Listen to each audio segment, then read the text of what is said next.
जय हिंद दोस्तों, स्वागत है आप सभी का आपके अपने चैनल पर। आई होप आप सभी लोग इस जर्नी को एंजॉय करेंगे जो मेरे साथ शुरू हो रही है। सुबह के 10 बज चुके हैं और जैसा कि मैंने आपसे प्रॉमिस किया था कि एरर फटाफट, जिसमें कॉमन एरर के जितने भी क्वेश्चंस होंगे मैक्सिमम क्वेश्चंस को हम लोग करने की कोशिश करेंगे और बहुत जल्दी हम लोग कॉन्सेप्ट को सीखते समझते हुए आगे बढ़ेंगे।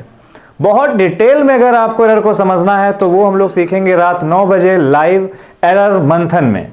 तो अभी आज वीडियो हम लोग स्टार्ट करते हैं। The patient recover so fast that the expert doctors also were surprised. क्या गलती होने वाली है?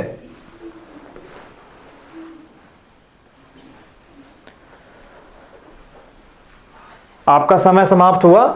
आपको बहुत ज्यादा दिमाग लगाने की जरूरत नहीं है। होता क्या है कि जब आप बहुत ज्यादा दिमाग लगाते हो तो आती हुई चीजें भी अपने आप गलत हो जाती हैं। आइए मैं आपको सिखाता हूं। सबसे पहले तो अगर आप थोड़ी सी भी सेंस रखते हो, मतलब भगवान ने अगर थोड़ी बहुत भी दी हो, थोड़ा बहुत भी पढ़ा हो, तो पेशेंट जो सिंगुलर है ना, तो उसके अकॉर्डिंग रिकवर नहीं आएगा, रिकवर्स आएगा। एक कॉमन सी बात है। लेकिन मैंने आपसे एक छोटी सी बात करी कि आप ओवरऑल सेंटेंस को जज करो। The patient recover so fast that the expert doctors also were surprised. तो डॉक्टर सरप्राइज हो गए थे। ये कब की बात है? ये बात पास्ट की है। ये हमें वर सरप्राइज से पता चल चुका है।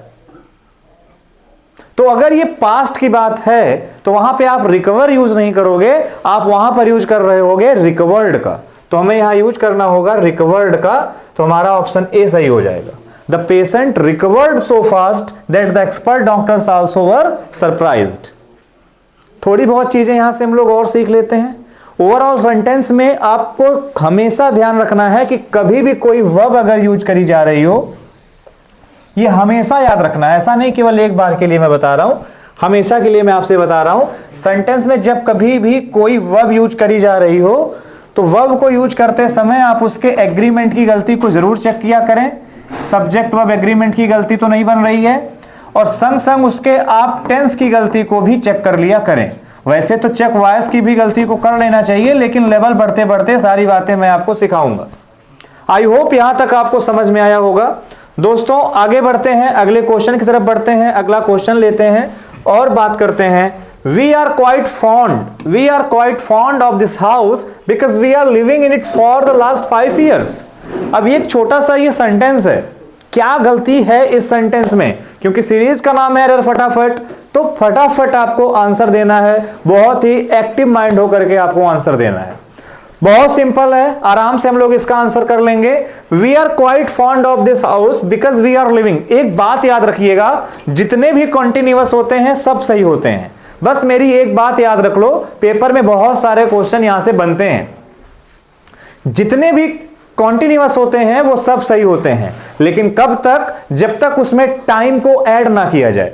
टाइम को ऐड करते ही कॉन्टिन्यूअस परफेक्ट कॉन्टिन्यूअस में चेंज हो जाता है। मैं अपनी बात को दोहरा रहा हूं कि जितने भी कॉन्टिन्यूअस होते हैं वो सारे के सारे कॉन्टिन्यूअस क्या होते हैं? एक बार बोलेंगे, सारे के सारे कॉन्टिन्यूअस सही होते हैं। लेकिन कॉन्टिन्यूअस के साथ अगर आपने कभी भी टाइम को ऐड किया, वो पॉइंट में भी हो सकता है, ड्यूरेशन में भी हो सकता है। अगर आपने कॉन्टिन्यूअस के साथ टाइम को ऐड कर दिया तो कॉन्टिन्यूअस टाइम के साथ मिलने पर परफेक्ट कॉन्टिन्यूअस में कन्वर्ट हो जाता है। बस ये छोटी सी बात आपको ध्यान रखनी है कि वो बन जाएगा क्या? वो बन जाएगा परफेक्ट कॉन्टिन्यूअस। ठीक है, वो परफेक्ट कॉन्टिन्यूअस बन जाता है। अब अगर आप ओवरऑल इस सेंटेंस में समझने की बात करो, सीखने की बात करो, तो मैं आपको जो बता पा रहा हूं कि we are living in it, ये तो सही है, बट आगे जो टाइम की ड्यूरेशन दे दी गई कि लास्ट 5 ईयर्स, 5 साल, तो ये कॉन्टिन्यूअस के साथ जब आपने टाइम को ऐड कर दिया तो कॉन्टिन्यूअस गलत हो गया और कॉन्टिन्यूअस की जगह आपको यूज करना पड़ेगा परफेक्ट कॉन्टिन्यूअस। तो वी आर लिविंग नहीं करेंगे, प्रेजेंट का ही परफेक्ट यूज करेंगे। और कोई कहे प्रेजेंट का परफेक्ट ही क्यों यूज करेंगे? तो प्रेजेंट का परफेक्ट यूज करने की वजह ये कि टेंस हमारा प्रेजेंट में दिया गया है, तो हम यूज कर रहे होंगे वी हैव, आगे यूज कर रहे होंगे बीन। और आई होप आपको एक क्लियर हो चुका होगा। बात करेंगे अगले क्वेश्चन की तरफ। अगला क्वेश्चन है इफ यू वुड। बहुत ही अच्छा क्वेश्चन है, बहुत ही प्यारा क्वेश्चन है। कई बार कॉमन एरर के क्वेश्चन जब कंडीशनल से बनते हैं तो कुछ ऊपर से होके निकलते हैं, क्योंकि बच्चों के दिमाग में कंडीशनल छपा होना चाहिए, लेकिन कई बार वो कंडीशनल से बाउंस बैक हो जाते हैं। If you would have spoken to my father as you speak to me he would have beaten me. छोटा सा सेंटेंस है, क्या गलती होगी?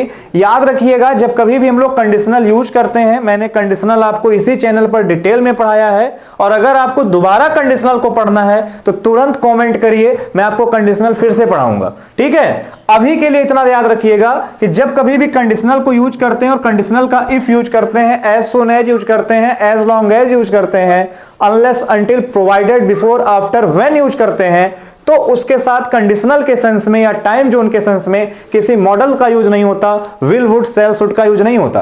तो यहां पे वुड तो अपने आप गलत हो गया, क्योंकि इफ यहां कंडीशनल की बात कर रहा है। लेकिन मेरे भाई सही क्या होगा? सही क्या होगा? सही क्या होता है उसको ध्यान रखें कि जब इफ के साथ हम यूज करते हैं हैड और वर्ब की थर्ड फॉर्म, तो दूसरे वाले पार्ट में हम यूज कर रहे होते हैं वुड हैव के साथ वर्ब की थर्ड फॉर्म। ये छोटा सा पैटर्न है जो हमें ध्यान रखना है। हालांकि ये जानकारी अधूरी है, लेकिन पेपर के पॉइंट ऑफ व्यू से आपको ज्ञाता बनने की जरूरत नहीं है, कानपुर की भाषा में कहें तो बड़ी अम्मा बनने की जरूरत नहीं है। आपको इतने से काम हो जाएगा, आपका पेपर इतने से निकल जाएगा। आप यहां ध्यान से देखोगे तो यहां पे आपको करना पड़ेगा इफ यू हैड, और फिर इसकी थर्ड फॉर्म क्या हो जाएगी? हैड, क्योंकि यहां पर तो आपको थर्ड फॉर्म एक ही लगानी है ना, आगे लगी हुई थर्ड फॉर्म। यहां लगाओ if you had spoken to my father as you speak to me he would have beaten. तो देखो वुड हैव बीटन भी आ गया, इसका मतलब सेंटेंस में इसी पार्ट में गलती थी, हैड और वर्ब की थर्ड फॉर्म को आपको ठीक करना था, ठीक है? बात करेंगे अगले क्वेश्चन की। He is speaking in such a soft voice that he was not audible even to the people who were sitting in the first row. अब क्या है इस सेंटेंस का मसला, क्यों है ये बहुत ज्यादा चर्चा में? आइए देखते हैं। पहले क्वेश्चन को देखिए, ही is speaking in such a soft voice. सबसे पहली चीज, सच इज फॉलोड बाय दैट। कितनी चीजें हैं जो दैट के द्वारा फॉलो की जाती हैं, उनकी लिस्ट आपके दिमाग में हो। All is followed by that, the same is followed by that, superlative degree is followed by that, such is followed by that and as दोनों के लिए होता है, वो मैं पढ़ाऊंगा कभी आपको। The same is followed by that, only is followed by that, ठीक है, every is followed by that. इन सभी को दैट के द्वारा फॉलो किया जाता है। सबसे पहले तो ये पता होना चाहिए आपको। चलो बड़ी अच्छी बात है, आप जानकार हैं, आपको पता है। फिर गलती बताइए, गलती कहां है? सच के साथ तो दैट आ चुका है। एक कॉन्सेप्ट कौन करता है, जब आपको कुछ ना समझ में आए, टेंस की गलती में आपको लगे कि यार मैं क्या कर रहा हूं, बहुत बड़ा सेंटेंस है और कुछ हिल सी रही है दुनिया, तो अपने आप को कंट्रोल करना और पहुंचना सीधे रूल ऑफ मेजॉरिटी के पास। भैया अगर आपने पार्लियामेंट की बात देखी हो तो सुनी उसी की जाती है जिसके पास ज्यादा वोट होते हैं। तो रूल ऑफ मेजॉरिटी क्या कहती है, आप उसको समझो। आप सेंटेंस में वर्ब को काउंट करो, ये प्रेजेंट में है, ये पास्ट में है, ये पास्ट में है। तो अगर दो पास्ट में है तो तीसरा भी पास्ट में हो जाएगा। That's all, that is the answer. आपको कुछ नहीं करना है। रूल ऑफ मेजॉरिटी कहती है कि अगर सेंटेंस में 5 वर्ब हैं, 3 हमारी पास्ट में है, तो जो 2 बच नहीं वो भी पास्ट में कर दो। That is called rule of majority. But her time में वैलिड नहीं होता, तो इसलिए इसको करने का मैं दूसरा तरीका आपको सिखाता हूं, जिसको हम लोग कहेंगे कि बिल्कुल एक्यूरेट तरीका मैं आपको सिखाता हूं। लिखा हुआ that he was not Audible, तो यहीं से पता चल गया कि ये सेंटेंस कब का है, पास्ट का है। तो जब ये सेंटेंस पास्ट का है तो बोल भी, जब सुनाई पास्ट में नहीं दे रहा था तो बोल भी तो पास्ट में ही रहा होगा ना। तो यहां पे हम लोग क्या करेंगे, वॉज करेंगे। ये रहा एक क्वेश्चन आपके सामने, ठीक है। और एक क्वेश्चन हम लोग और देख लेते हैं। After Ravi read the magazines and newspapers and watch the TV programme he decided to go out and meet some old friends. क्या है इसका, आप लोग कमेंट करेंगे या मैं इसका आंसर दूं?